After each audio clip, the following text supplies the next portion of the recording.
On today's JMO with Josh and Joe, we have the Michigan Wolverines are your national champions, 2023 national champions. Congrats. We go dive into that game a little bit, speculate where Harbaugh is going to go, talk about how dominant the Harbaugh family is. Yep. They're pretty good at football. They're pretty good at football, man. They're a family of champions. Yep. We dive into that. Then we go into a little bit of the NFL. We talk about the Saints Falcons. We go into that. Who dat? Well, for a little bit, I guess. We go into a few of the games with playoff implications. Most of the games were just kind of like bleh. You know, you didn't really. There was no need to talk about them. Backups playing, blah blah blah. Had playoff implications, but not playoff effects. Correct. There was a weird coach firing that we talk about. I'd say it's more of a stupid coach firing. Dumb. Then we get we close out with some NBA talk. We're getting a little bit more in our NBA talk in a little as the NFL season kind of wears thin, kind of fizzles out. We talk a little bit more about the NBA. It's heating up. We are Pelicans are looking good, man. Took some time to flex on the Pelicans a little bit. Yep. Pelicans are looking really good. I'm really excited. The Western Conference is looking amazing. We get into all of that and a little bit more. All right. Let's rock and roll.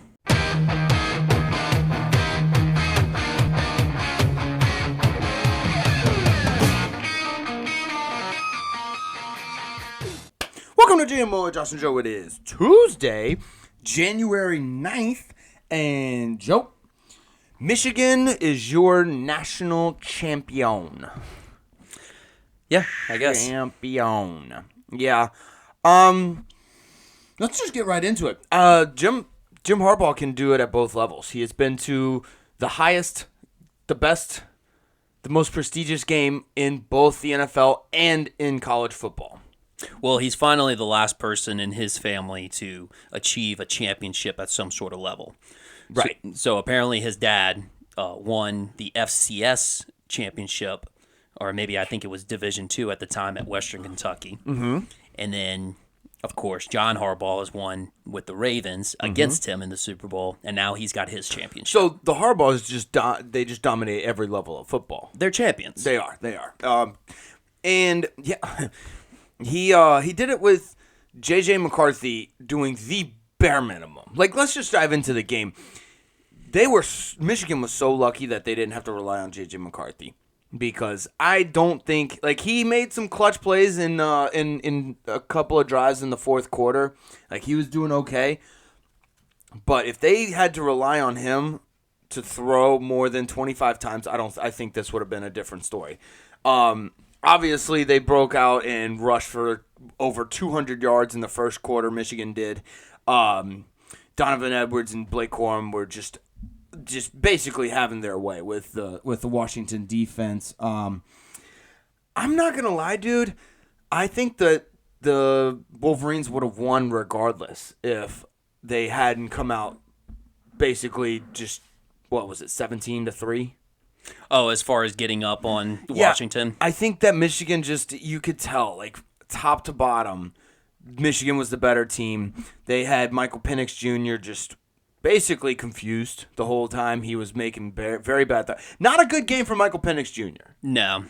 I think to sum it up in basically in one statement, Washington just got manhandled by Michigan. They did. Michigan was a lot more physical. They just were able to press their receivers, the stud caliber receivers.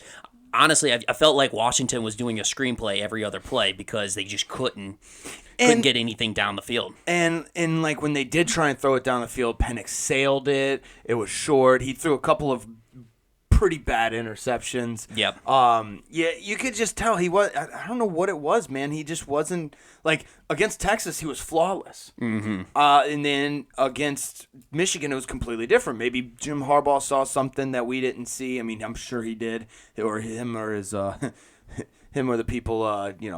Trying. What was the guy's name that was stealing the Connor signs? Stallings. Yeah. Maybe he had another Connor Stallions, just taking calls, reading the plays from the other team. Are you saying they it's like they knew what play was coming? Yeah, almost. I don't want to. I don't want to do that. I don't want to do that because Michigan, like you said, they just won the game. They physically beat them. They just had control of the whole game from start to finish. I don't want to take away from that. Congrats, Jim Harbaugh. It's nice whenever you can basically terrorize a team with your quarterback only throwing 18 passes. It's nice. He was 10 of 18, 140 yards, no touchdowns, no interceptions. If you're a Michigan fan, good. Yeah. No, it reminded me of like the old days of basically Auburn when you got Carnell Williams and Ronnie Brown just leading the way, and then you got Jason Campbell, who, not a bad quarterback, but wasn't throwing it down the field, wasn't lighting up the box score with his passing stats. Wow, that's a really big throwback. It's a throwback. Back in the day. It also reminds me of Felix Jones and Darren McFadden. Yes. Although they did have Ryan Mallett. No, that was before Ryan Mallett's time. R.I.P. by the way. Yeah. I'll check who the quarterback is because it's gonna bug me. I think he played wide receiver in pros. In the pros. But yeah, dude. In my opinion, it just seemed like they were trying to force the pass. Washington. I think they were trying to force Michael Penix to be the hero, and it was just it. They didn't. They have a stud running back in Dylan Johnson.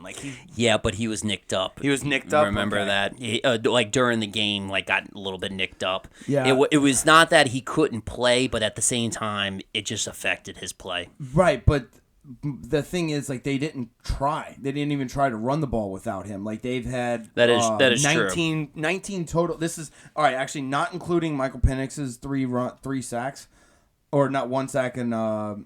Basically, three rushes for -5 yards. They had 16 rushes the whole game. Okay. So they were trying to get Michael. That the whole game plan was through Michael Penix's arm, and it failed him. And honestly, in a weird, demented sort of way, I'm kind of happy because it's just I know that Jaden Daniels is the unanimous Heisman now. No doubt in anybody's mind.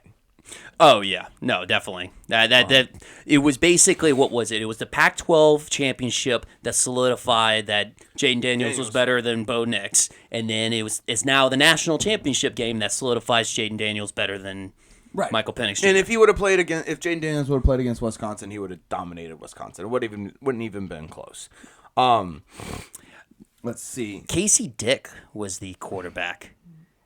I kind of don't remember him very much. I know Mitch Mustang played a little bit as well. I remember Mitch Mustang. As a true freshman. He ended up transferring after this year. But Casey Dick. I don't remember that at all. I guess it's Felix Jones and Darren McFadden show. That was it. That's exactly what it was. Peyton Hillis? Peyton fucking Hillis. I forgot he played at Arkansas. Did he? Oh, that's right. He did. Wow. Damn, he played fullback at Arkansas. Yeah, they had Peyton Hillis, Darren McFadden, and Felix Jones all in the same. And Felix Jones and Darren McFadden were freshmen too. That's fucking wild. That's retarded. Anyways, back to the game.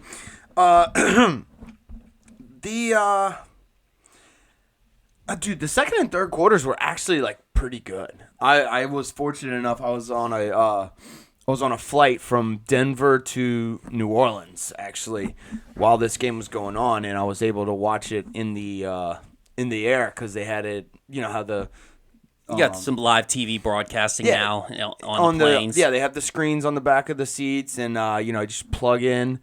They have the plug-in headphones you have to plug in. That was fun.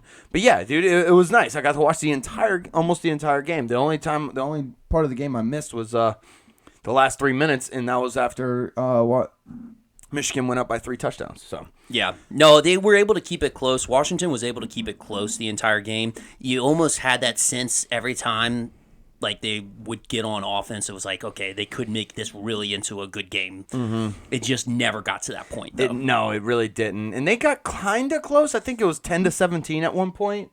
Mm-hmm. It was a one-score game for a little while, and then Michigan scored a field goal, and then the rest is history. They scored 2 more touchdowns in the fourth quarter.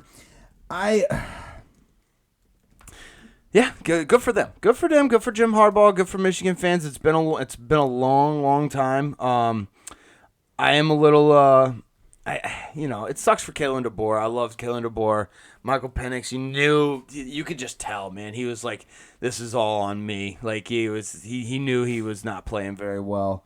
27 of 51 for 255 yards, a touchdown, and 2 interceptions. There was a couple of drop passes, though, too. Like, I wouldn't put it all on Michael Penix Jr. I think they put the entire offense on Michael Penix Jr. Oh, yeah. But at the same time, I wouldn't fault all of it on him. Obviously, he made some mistakes as well. It was rookie mistakes, like just sailing the ball. Wide receiver and him weren't on the same page sometimes, which also that could be the wide receiver's fault. But like we said earlier, the interceptions were bad. He had a couple of balls that were just underthrown, a couple of balls that were sailed, and he just looked off. Now, let's see, where do we think Jim Harbaugh's going? Because if I'm Michigan, I'm going to just dump the bank on him. Oh, absolutely. Right? Because, even amid the scandals and not scandals, but, the call stealing. The allegations. All the allegations. I would still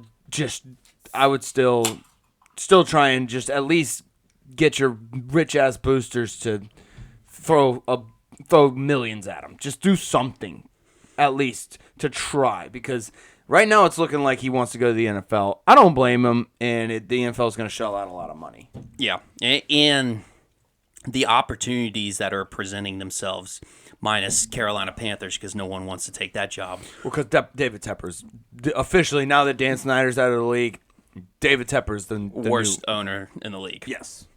But, yeah, so, that's going to be a tough competition, like multiple NFL teams that are some promising situations, but, yeah. No, it'll be interesting to see. I kind of was really low-key kind of hoping, not because I had a future with Washington at the beginning of the playoffs, but low-key kind of hoping that Michigan would lose this game so that, Harbaugh would leave and Michigan would just come empty-handed in the Harbaugh era. I just think that would be a funny laugh. You are just mad you lost your bet. That's what it sounds like. It might be. A little mixture. But yeah, I really think Michigan should shell out millions and try and keep Harbaugh. I don't think he will. I think he's going to go to the Raiders. That seems like the destination. I thought it would be the LA Chargers, but everything's pointing right now to the Raiders. So I don't know. Las Vegas, it's pretty appealing. I mean, the thing that the Chargers don't have going for them is they're like the number 2 team in Los Angeles right now. Right. And Jim Harbaugh could easily vault them to number 1, but it's just, I don't know. Football in LA is just not what it's like in other cities, like in Seattle or in New Orleans and in New York. You know what I'm saying? It's just not. The weather's too nice. That nobody cares because they're just out on the beach smoking weed and enjoying life. I don't blame them. In Buffalo, the only thing to do in Buffalo, New York, is watch Buffalo Bills football. Actually, according to Justin Fields, that's the only thing to do in Green Bay. In Green Bay too. Green Bay's another place like that. It's just these cities. There's nothing else to do but watch football. I'm sure Minnesota's the same way. Which I wouldn't complain if I was a resident of that town. That's not something that I would complain about. But yes, you're right, dude. You basically, if you live up north like that, you look forward to hockey and football. Yeah, hockey and football, and then if you're a basketball fan, basketball's fun too. But hockey and football. You got anything else on the national championship game? Yeah, there was two things. One, let's stop the comparison for Washington compared to TCU in their national championship game. This is not the same. Not even close. Not even freaking close. I didn't Washington was always in this game. TCU was not. TCU from the get-go was never in. Never in that national championship Actually, game. that's the wrong thing to say because from the get-go it seemed like Washington wasn't, but Washington clawed their way back. TCU never even scratched the surface of clawing back. No, like they were done after the first quarter. Whereas, like I said earlier, the second and third quarters were actually really good game. A really good game. It was really good quarters. Exactly. I saw a lot of comments online, a lot of tweets, or X's. I don't know what X.com now. But yeah, that I want to put it into that. I want to put a rest to that. No, stop it. Now I will say, Washington was still a 21-point deficit in this game. But that was not the biggest letdown of the night. The biggest letdown of the night was there was no EA Sports announcement of 2024 NCAA football that we all wanted to see. Yes.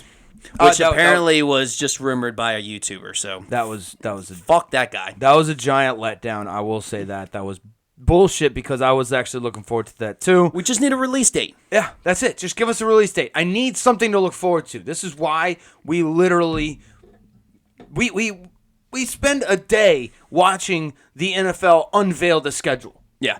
I need something to look forward to, please. And especially when Michigan started really going up in the fourth quarter, we're like, all right, let's just wait this out so we can just figure out, what the announcement is from EA Sports for NCAA 24. Mm-hmm.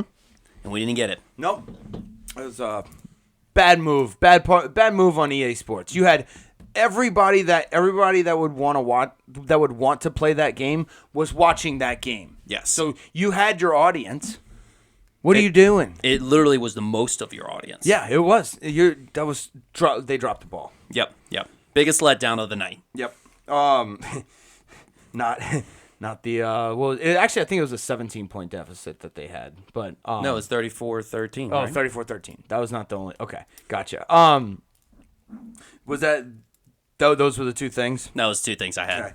Okay. Dude, they have the way too early mock drafts coming out.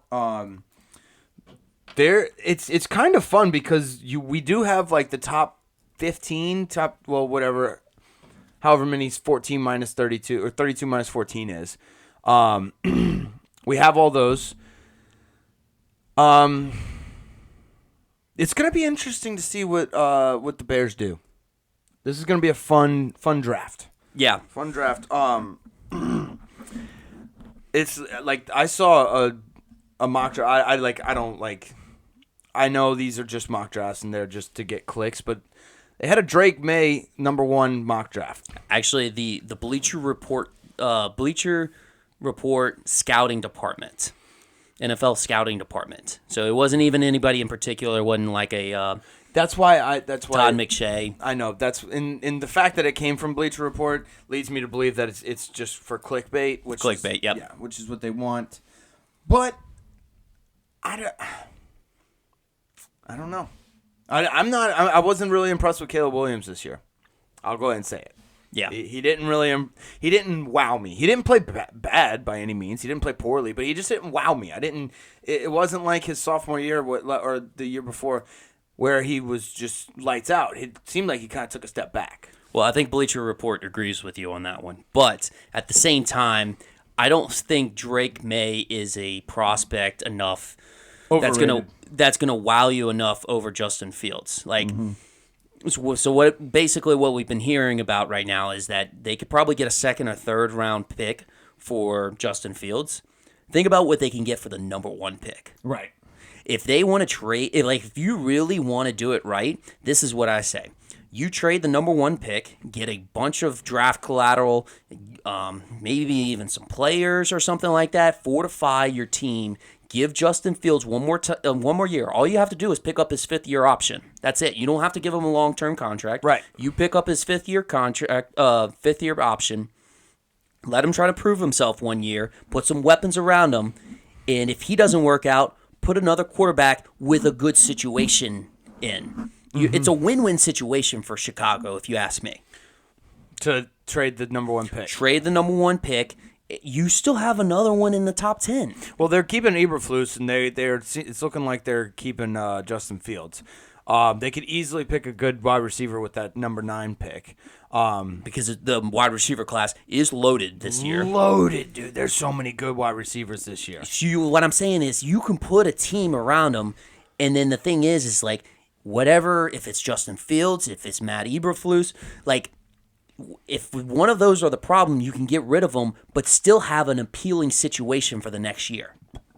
Right. I don't know what the next year's draft. Next 2025 draft class is going to look like for the QBs. For the QBs. That's what you have to do the scouting for. That's actually an excellent point. You have to do the scouting for that to make sure it's worth it. Yeah, and I mean, because I'm not going to lie, there are. I wouldn't say like there's a ton of like stud quarterbacks, but there's a lot of decent quarterbacks. Like at least there's 5 that should go probably top in the first round. Mm-hmm. Maybe not. Maybe Michael Penix should go second round. I don't know how bad this game hurt his draft stock. We'll see. Obviously, the combine's gonna vault some guys up to the top, like it always does every single year. But yeah, I'm pretty pumped. This is actually a draft that I'm more pumped for this draft, I think, than I've been in a long time for I've been in a long time for drafts. There's just so many things that could that could happen. The Saints are at number 14. I'm really hoping my boy Jaden Daniels drops that far, but I doubt it. But yeah, dude, actually that's a good segue. Let's get to the NFL. The playoff picture is set. We have our playoffs. It was actually a pretty good week 18 for what it's worth. Like there were a bunch of games that didn't mean anything, but there were also a bunch of games that had playoff implications. It was kind of fun. It was, I mean, like it sucked for us because the Saints they just they kept us hoping until the last fucking day. They did exactly what the Saints do. Yeah, they did it perfectly too. What Dennis Allen loves to do is he loves to win meaningless games. Mm-hmm. And but the Saints like themselves, they like to keep us hoping because we won. We soundly beat the Falcons. We'll get to that game in a second. Beat the Cardinals. Beat them good. Looked great the last 2 games. And we're just like, all right, let's go. And then the Packers beat the Bears. Yep. Like they always fucking do. And it didn't matter because Seattle beat the Cardinals anyways. And then we were just, I don't know. It was just, I was torn down. I don't know. It was tough. I was like, I actually had hope. I'm very gullible in that. Yeah. I keep falling back in the same trap. Well, we knew we were going to do that. Mm-hmm. We knew we were going to do that from the get-go. Honestly, we could go back 2 weeks from now, and I can tell you exactly what was going to happen. Mm-hmm. The only thing I thought we were going to lose with the playoffs on the line, but since we didn't actually have the pressure of the playoffs on the line, we didn't control our destiny, we won the game. We won, yeah. Okay. Let's get to that game. Actually, there really isn't too much to get to game-wise except the Jameis Winston does what he wants. Let's start with that.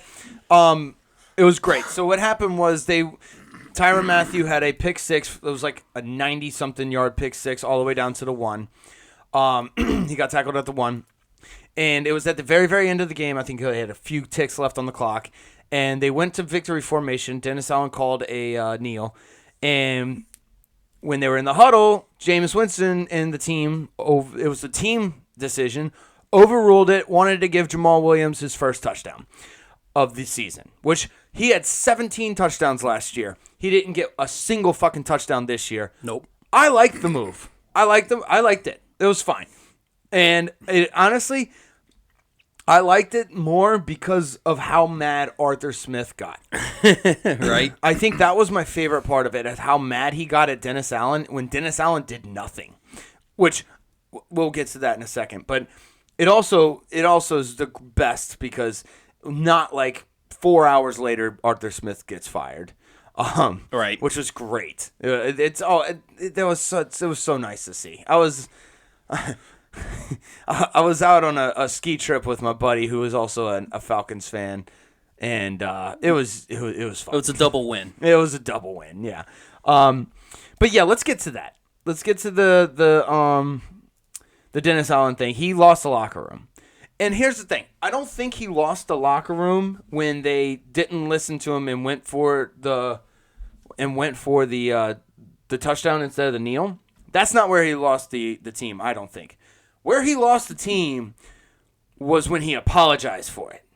That's when you lose, because now shit like that happens all the time. The coach will call a play and the quarterback will run a different play, blah blah blah. It happens all the fucking time. When you apologize for it, that's when you're separating yourself from the team. You're like, okay, I didn't do this. I'm sorry for my team for what happened. I didn't do this. My team did this. And so that's where the disparity comes in. I don't think he need like I've been wanting Dennis Allen gone, and I'm just trying to like work up a case to get him gone. This is it. He's lost it. He's lost the team. There's players online that have said it, right? Yeah. No, there's a disconnect, you can tell. I mean, because all it is a simple little conversation with, with your teammates to, kind of figure it out.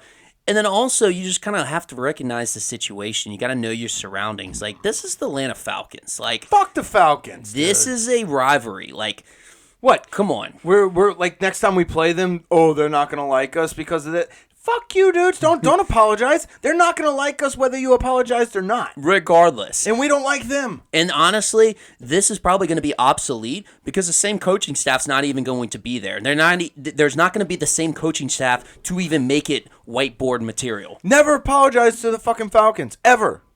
What the fuck was that? You lost. Like, I already didn't like Dennis Allen. I hate Dennis Allen.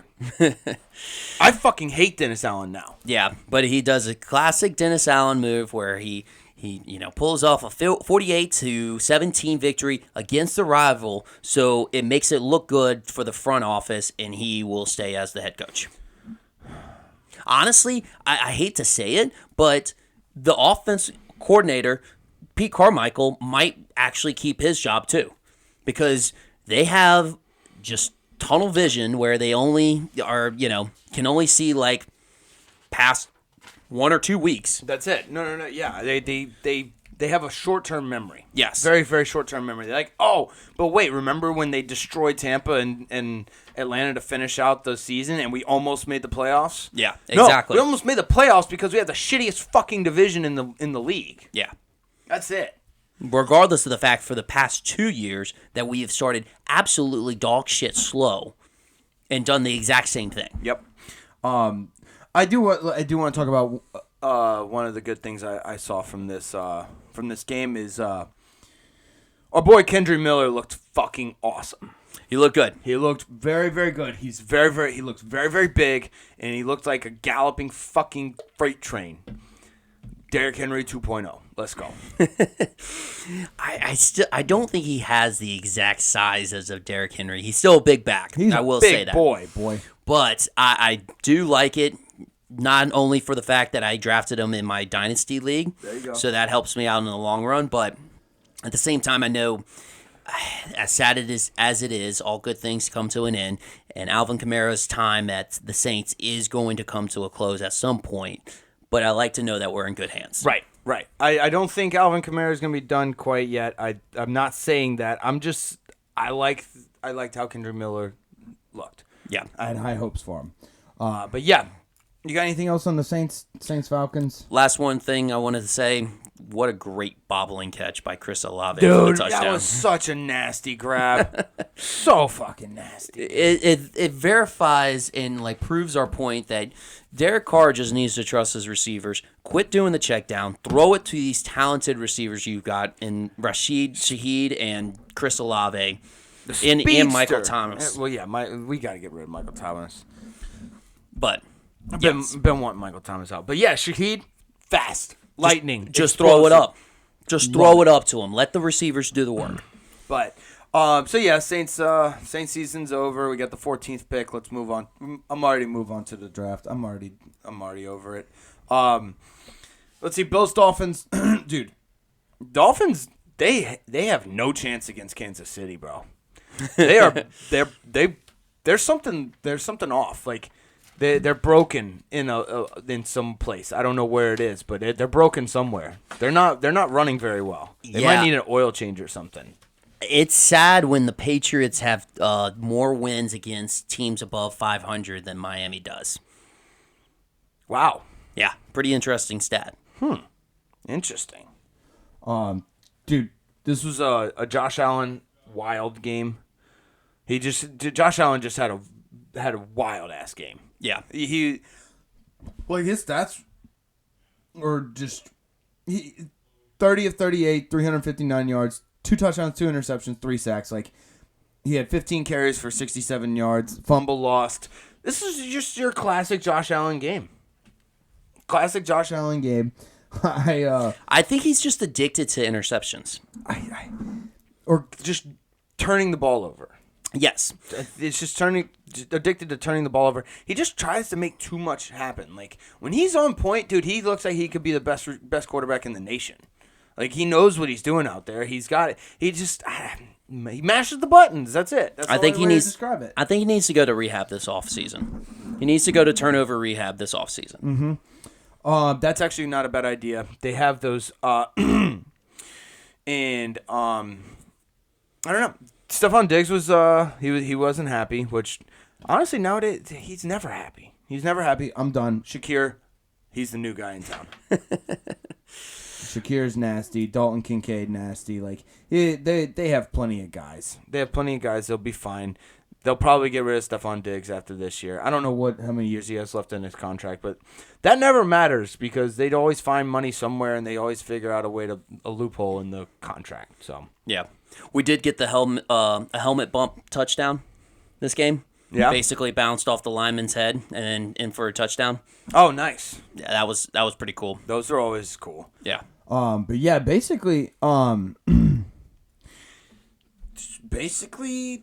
Miami it's weird. It's absolutely weird because at one point Miami was 8-3. I think it was 8-3. Yeah, it was 8-3, and at one point the Bills were 6-6, and now the Bills have won the NFC or the AFC East. We've seen a couple of meltdowns. The Jags had a meltdown. We'll talk about that game later. The Eagles had a meltdown. Miami meltdown. Like I don't know what's in the air, but dude, these teams are just going from dominant, clear-cut number one division leaders to some not even make the playoffs. Right. It's insane. Let's see. Anything else in this one? Nope. Bills beat Dolphins. Dolphins are gonna have to play in Arrowhead, where it's gonna be 2 degrees next week. Bills are gonna play the Steelers. In Buffalo, both of those teams like cold weather, so it's gonna be I think that's gonna be a great game actually. Mm-hmm. I'm looking forward to that one. Let's see. Let's quickly get through these next couple. Bears Packers. Here's my thing. The Packers, good job. You won. You got in. The Bears, I think they just kind of rolled over. If I'm being honest, they just kind of rolled over and just let the Packers win. They had 16 total pass attempts. They had 25 total rush attempts. What do you like? Nothing happened. The Bears just rolled over. They didn't do anything on offense. They didn't do shit. I don't know. I was really pissed. Yeah, no. I don't think the Packers are that good. I mean, it was also a cold weather game. Like, I believe there was a little bit of snow at some point during this game as well. I had high hopes for Fields coming into this. I felt like Matt Eberflus was playing for his job. I thought Justin Fields was playing for his job a little bit. As a Saints fan, I was hoping that the Packers would lose, and as well as the Seahawks. Yep. Although I knew that wasn't going to happen, so I put a bet on the Packers and the Seahawks because I just knew that they were going to win. Good job. Well done. Exactly. You're starting to figure. Well, I think we figured it out. We just still somehow convince ourselves that the Saints are going to do not Saints things. Mm-hmm. So you're shutting that voice out. Yes. Good job. Did you go to rehab? I think I did. Saints rehab? I went to Saints rehab. That's a long process, dude. That takes like a whole year almost. Yeah. I actually turned into a Saint myself, Oh, nice. Good for you. How it happens. I see the halo. It's a conversion. Nice. Well done. Okay, good for you. But yeah, nice. Well, It would have been a win-win, Yeah. So I see where you're going with that one. But yeah, that's pretty much all I had on the Bears Packers. This sucked. Yeah. I will say this was an interesting call. They were the most interesting part of this game because otherwise it was kind of a boring game. But Wicks being slammed out of bounds by the cornerback that end up making the clock run because apparently he stopped his forward progress before he got slammed out of bounds, which was very, very interesting call. A lot of people highly debated this online, but this was basically a drive to end the first half, and could have been probably a score for the Packers if they could have gotten, but it was only like a 2 or 4 yard pass play, and the cornerback ends up pulling the wide receiver back and then throwing him out of bounds, and then continued the clock. Because apparently he did not make any more forward progression, so his forward progression had stopped. That was probably the most interesting part of this game. But other than that, I really don't have anything else. Yeah, that's too subjective. They're starting to call that quicker and quicker too. They're making the game safer. So as soon as that forward progress stops, they're just like, all right, play's dead. No, let it play out. Let it play out. But yeah, good job, Packers. They beat the Bears. They looked better than they are. Eagles, Giants. We alluded to this earlier. The Eagles are dead. Somebody shot them. Eagles. The Eagles are dead. I don't even think they're going to. I know they're favored against Tampa, but I don't even think they're going to beat Tampa. It's in Tampa Bay, so I really do think the Buccaneers might win. I will say though, the best luck of the draw was probably the Eagles, just because the NFC South is so terrible. And so, anybody who was the winner is going to be a favorable matchup for whoever. And especially since the Eagles have been 1-6 the last couple of games, or 1-5 the last 6 games. Yeah. This is a good get-right game for them. So, I hate it because I don't really care for the Eagles, but at the same time, yeah, I think it's a good draw for them.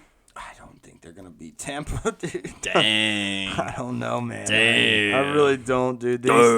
This Eagles team just really looks bad. In all facets of the game. Yeah. I don't know. Birds are dead. We'll see. Anything else? That's about it. All right, Titans, Jags. this is I don't know where to start with this one. Because we had some interesting news come out today. Let's start with the game. Derrick Henry, nice last game. He made it sound like it was his last game. He thanked the Tennessee Titans fans for the greatest 8 years of his life. He was very beloved in that city, so yeah. Absolutely. I get it. He had a very nice last game. He had 150 plus yards or something like that. 153. 153. It's classic Derrick Henry game. It was nice. Kind of showed that maybe he has still a year or two left in him. Oh, he definitely does. It's just he's not going to be able to take 30 carries a game workload like the Titans were putting on him. Which I think might be a problem because I think that's how his game is. Yeah, you're right. He does. He gets better as the game goes on. Yeah. So he needs those carries. The hits is what powers him up. Yes. So it's like Black Panther. The Black Panther suit. The more he absorbs the friction, the more powerful he gets. Yeah. That's Derrick Henry. Gotcha. Yep. That's how it works. So I think Tajay Spears up next in Tennessee. It kind of looks like it. That's what it's looking like. I think he's a little bit of a smaller back to be a workhorse, but he can make it work. I'm not saying he can. He's our Tulane boy. Let's see. I do want to say this for the Jags. They started off hot, obviously. I've noticed that since that Trevor Lawrence injury, I'm gonna put it on the Trevor Lawrence injury. That's when they've gone downhill. I don't think Trevor Lawrence has played completely healed. I think he's been playing hurt. I think that ankle's been bothering him. I mean, you can tell his play has been terrible since the ankle injury against the Bengals, I think it was, where he went out in the third quarter. They wanted to bring him out in the cart, but he refused and wanted to walk off on his own power. Mm-hmm. So maybe injuring it more. I don't know. I think this is a prime opportunity that we're going to see an article come out in the offseason about how Trevor Lawrence played with an injury, certain kind of injury, maybe shoulder injury on his throwing arm, whatever. He played through it, though, in the second half of the season. This is definitely a prime opportunity. Yeah, well, it'll be that ankle because that ankle was clearly hurt. Yeah. But yeah, Jags meltdown. I'm gonna be. I think I'm gonna attribute it to Trevor Lawrence being hurt. Okay. That's what I'm gonna go with that one. Fair enough. I guess the biggest news now is the ESPYs need to have a dumbest move of the year award. Okay. Dumbest move of the year award would go to the Tennessee Titans for firing Mike Vrabel. That is the worst call I've ever seen. I would rather Mike Vrabel than I think I would pick Mike Vrabel to coach my team over 85-90% of the coaches in the league right now. Yeah. I agree. That was such a stupid move. What are they thinking? Yeah. No, I'm not sure, but they were apparently eager enough to get him out of there that they couldn't patiently wait to actually trade him, which probably could have gotten a good trade value out of him. I mean, we got first-round pick out of Sean Payton, Yeah. which kind of saved us because we trade all our first-round picks. Yeah. But, yeah, I don't get it. I don't get it, but They have to have something in line. Like Bill Belichick come in. What if they just the Patriots and Titans could have just done a coach swap? they could have done a coach swap. I mean, Mike Vrabel back in New England. That's the most likely where he's. Dude, as soon as that news came out, Mike Vrabel's phone blew up. Oh, yeah. Blew up. Not only with the Commanders, Carolina, Raiders, Chargers, all the teams that are looking for coaches, but I guarantee you, like some people who have coaches probably called him up, say, "Hey, what you think? What you think, huh?" What you thinking there? Yeah, we don't like Dennis Allen anymore, so we can maybe we could do a little coach swap, or we'll fire Dennis Allen. I think we should. I would love if we fired Dennis Allen. Right? That's what I'm saying. Yeah, that's. I don't. And the thing is, Mike Vrabel's been doing so much with so little in Tennessee. That's been the issue that I've run into with this firing. Is I don't think Tennessee. I think the Titans sound like spoiled children. They sound like spoiled children who can't get their way, and now they just want to get rid of whatever they think is in their way from getting what they want. It's not Mike Vrabel, promise you. He's done more with Ryan Tannehill than any coach in the league probably could have done. Yeah. No, I agree. I agree. But all right, let's get to the Bucks Panthers. Who cares? Congrats, Bucks. Baker looked bad. Baker's looked bad the last two games. The Bucks aren't good. They're not good. Panthers had every chance to win this game. They had 2 touchdowns that were end up calling back because, one, DJ Chark fumbled it right before the end zone, and then 2, basically they had a running play. I forgot Blackenshear ran it in, and then there was negated by a holding call, and then the next play Bryce Young fumbled it. Yeah, we needed that one. That was actually I knew we could get in with a Packers loss and a Seattle loss. I was not banking on that. I was actually banking more on Carolina not having anything to lose, so they just kind of opened the playbook up. Mm-hmm. But no, Of course not. The fucked up part is I think they might have a chance against the fucking Eagles, man. I hate that I'm saying that. They actually might have a chance. I think it's a little bit of an opposite spectrum for me, but you can certainly have a case in your favor as well. Right. I don't want to talk about this game. Do you want to? Let's move on. okay. Bucks beat Panthers. Good job. Texans versus Colts. Good game. Good game. This is a classic. Jonathan Taylor reminds you of why he gets picked in the top 10 of every fantasy football draft ever. He does this every single year. At the end of the year, he just goes, hey, remember, I'm really good. And this is why you draft me with the first fucking pick, and then I'm just going to kind of get injured and not play very well. Yeah, I had the same thing. 30 carries, 188 yards, and a touchdown. Like, he's about to be the first pick in the fantasy draft all over again next year. For sure. Oh, yeah. He won't be picked by me, but... Here's the thing. If I watched it was Saturday Night Football. I watched this game. He looked really good. He looked so fucking good. Like, that shit pumped me up. Watching it, like I wasn't necessarily rooting for. I was rooting for a tie on this game. Yeah, I was rooting for a tie. As weird as that sounds. No, it's actually that would be phenomenal in a game that win and you go home, or I mean lose and you go home, or win and you go into playoffs, like an elimination type of game. A tie would be hilarious. Yeah, and I was actually kind of rooting for the Steelers to get in, so I needed. Either I needed this to tie, or the Jags to lose, which they did, or the Bills to lose. Okay. So I was actually kind of rooting for a tie. I just thought that would have been hilarious. Oh, absolutely. C.J. Stroud is him. He is him. He's the guy. It is kind of funny seeing the memes about all the Browns/Ohio State fans having to eliminate C.J. Stroud from the playoffs. You know, it's like a guy with a gun holding it up, with tears just running down his eyes. Like, I hate to do this to you. Which, honestly, leads me to one of my playoff pictures. Kind of a bad luck of the draw for the Texans. Playing against the Browns. Yeah. The Browns are kind of hot right now. The Browns' defense is so good. I mean, the Texans, you can kind of say are hot, too. But at the same time, like, the Browns, like, going to Cleveland. Is that the case? No, they're going to Houston. No, they're in Houston. They're going to go to Houston. My apologies, but... No, but they're a very experienced defense against a very young Texans offense. Exactly. And then you got Joe Flacco, who's been there, done that, on a roll right now.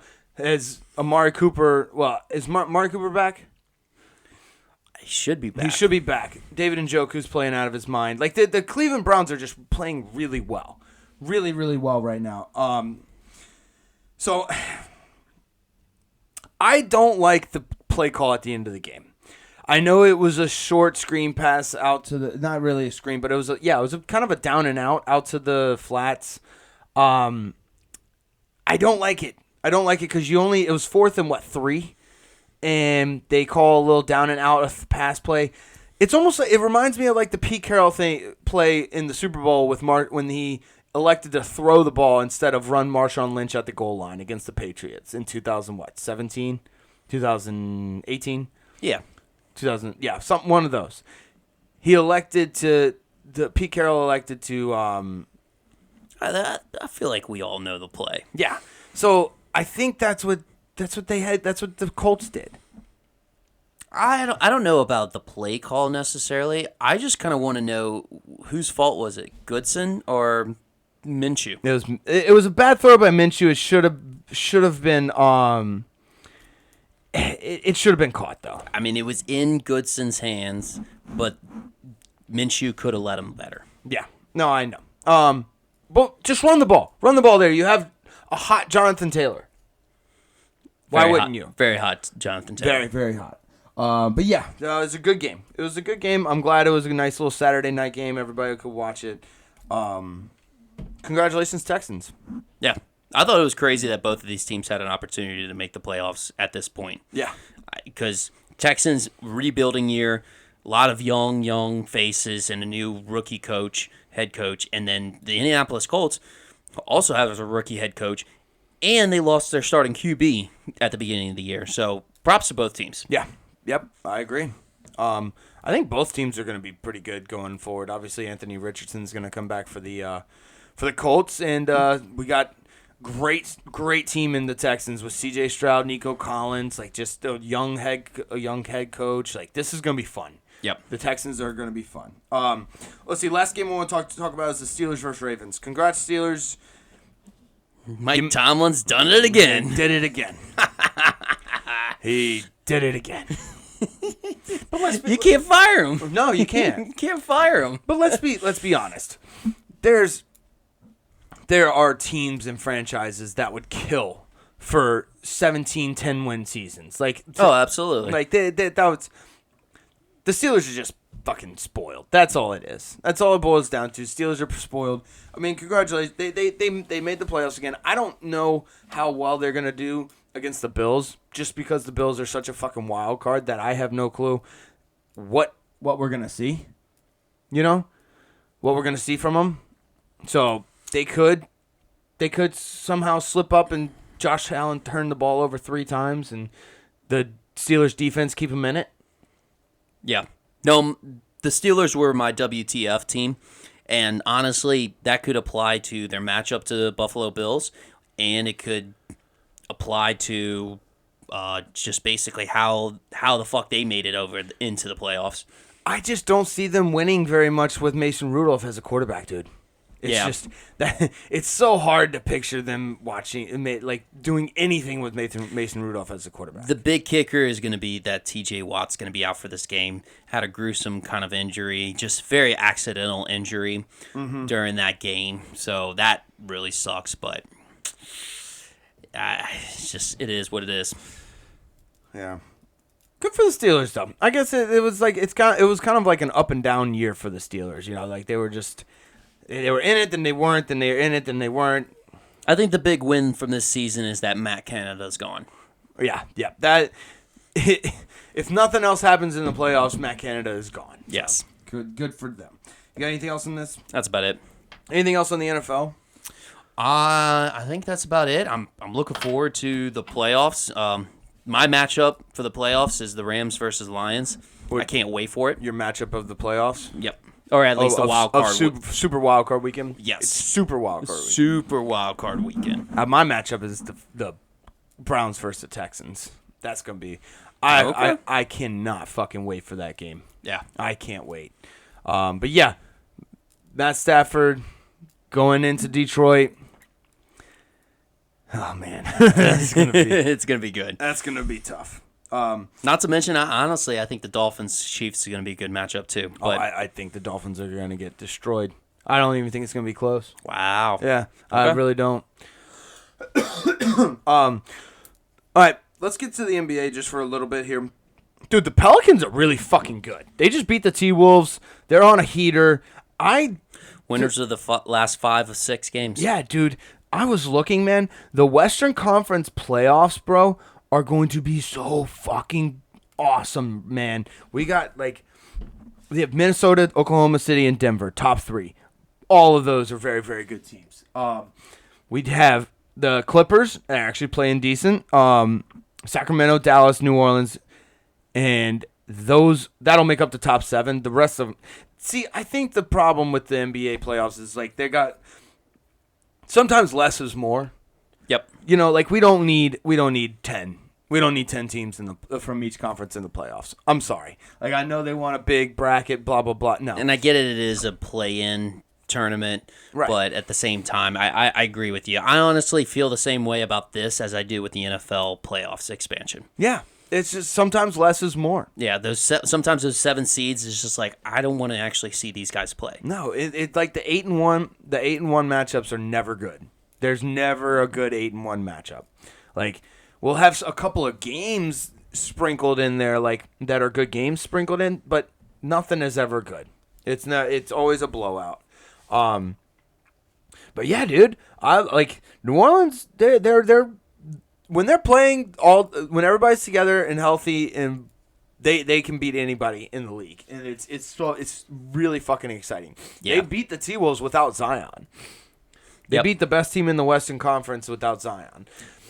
I like that they're actually forming into a big 3 that we wanted them to be. So Ingram, Zion, and CJ are all averaging 20-plus points per game, 4-plus rebounds per game, and 4.5 assists per game. Which especially you got to highlight that 4.5 assists per game with 3 of your big stars. Mm-hmm. That's something that you don't see a lot. That's a lot of chemistry that's getting formed between the guys, because a lot of times ego can kind of get in the way of that. Right. I think that's kind of really what's the secret that's been on this their run right now. They are creating a lot of chemistry between each other. I think they all like each other, which is a good thing. That's actually, I have to say that because that has become a thing in the NBA. Oh, absolutely. Players not being happy at the now. Okay, players have not been happy at their respective teams, but they've dealt with it. Like, all right, I'm getting paid millions of dollars.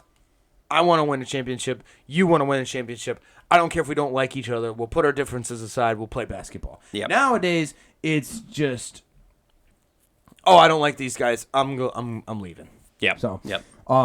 It is nice. They're playing very well. The East is looking pretty top heavy. Well, no, not really. I don't know. It's looking like the top 8 in the East are pretty good too. Like New York's on a fucking roll. They beat the Timberwolves. Cleveland 21-15, and then up at the top, Boston, Milwaukee, Philadelphia, Miami, your usuals. Orlando out of nowhere. Indiana Pacers. Now Halliburton has been the best player in the league.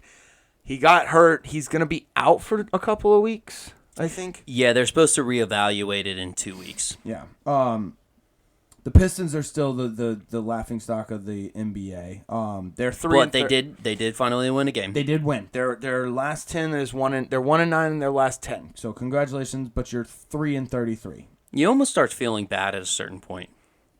I kind of do too, and I like Cade Cunningham too. I like Cade Cunningham. Honestly, I was kind of always been a Monty Williams fan. I mean, contrary to a lot of people's feelings about him, but I wonder, did he maybe use the Oak Hill college highlights or lowlights, whereas as motivation? I don't know if you remember the game against North Dakota State when Oak Hill went against them and lost 108-14 in the men's basketball this year. I do not remember that. If you watch those highlights, or again, lowlights, they are actually hysterical. They are so funny. Like, these guys just don't know how to play basketball. And I feel like as a head coach, that's actually could be motivation that you could show to your team. You can be like, hey, look, I know you think it's bad, but it could be this bad. It always could be worse. It could be worse. He just dust that tape off Real quick, pop that in. Right. Let me. Ew, that's bad. Let's talk about the John Morant injury. That sucks. It sucks. It's tough. He's so much fun. Just after 8 games too. Yeah. He like, we need Ja in the league. The NBA needs Ja. It's so much better when he's playing, when he's in the league. Even whenever he's like off the court, that makes it interesting too. Yeah. Oh, we talked a lot about John Morant's off court happenings. we'll call them happenings. Storylines. Yes. Yeah, we'll get more and more into the NBA as the NFL fizzles out. We are football fans through and through, first and foremost. We do love the NBA. Like, obviously, these guys are the most athletic fucking freaks of all time, and just watching them do wild, crazy athletic shit is right up our alley. It's just a long season for us ADHD people. ADHD. I couldn't even finish the statement. And that probably proves exactly how ADHD I am. Right. But yeah, and also, like, we did the in-season tournament. That was fun. They played meaningful basketball. It's at the point in the season when it's just like, this is the part where you're just kind of grinding it out. Like, as a fan and as a player, you're just grinding this part of the season out. Things will start separating here soon. And then, like, and honestly, it's kind of perfect because as football fizzles out, that's when the NBA starts getting good. And that's when we kind of, we start at the beginning of the season, we're all into it, and then we fizzle out, and then now we're back. We'll be back. Right now, this is the time, like you said, they're grinding it out, but you start looking for runs. You start looking for streaks. Yep. And it's like, okay, hey, you're going on a little streak, kind of like the Pelicans right now. 5 of 6 last games that they've been winners of. You just look for that, and you're like, all right, I can hold this on. We can build our way up the standings a little bit. But other than that, yeah, we'll get a little bit more into it as the football season declines. But Denver's last 10 games, they're 8-2. They're on a run, and I think it was vaulted by that Jokic last second 3-pointer shot. Did you see that? Yeah, he started caring about basketball again. He actually enjoyed playing basketball for about 5 seconds. Yes. It was wild. Like I'd never seen him that happy like not on a horse. Exactly. It was great. I love it. Like I mean it was here's the thing. It was a shot that anybody that you play pickup basketball with, if you saw that shot, immediately they would be cut off the team. Mm-hmm. Because it was an ugly shot. But Jokic makes those shots. If you look, he was shooting those shots all game. And you can go through and look at highlights of him shooting shots like that and draining them from outside the arc. Those type of shots are earned. They're not given to you. No. Like you cannot give yourself that type of shot. Like if Jokic shoots that, great. You know, hey, look, whatever was the result, you're like, okay, who cares? He can do it. If Steph Curry does the same thing, whatever, who cares? If Marcus Smart does that, I don't know. Maybe I'm a little questioning about it. But at the same time, yes, it's the prestige level of the player that actually dictates whether you qualify for that shot. Exactly. Yeah. I'm trying to think of somebody who would not be qualified for that shot. Like, right? Just somebody way out, like Bol or something like that. Like Bol can't shoot that. As much as I love this player, I think he's out of the league. Joakim Noah. Yeah, Joakim Noah. I would not trust Joakim Noah for that shot at all. Yeah, he's out of the league for sure. Yeah, but I would not trust him on that shot. Me neither. No, that's not with his form. That is not a Joakim Noah type of shot. Good player. Great college player too. But I freaking love him. I'm not saying anything against him. Just saying, players that have earned that type of shot. Mm-hmm. But you got anything else? I think that's about wraps it up. Cool. Like I said, we'll get more and more into the NBA as the NFL season fizzles out. Congrats, Michigan, again. And that's about it. Love y'all. Later.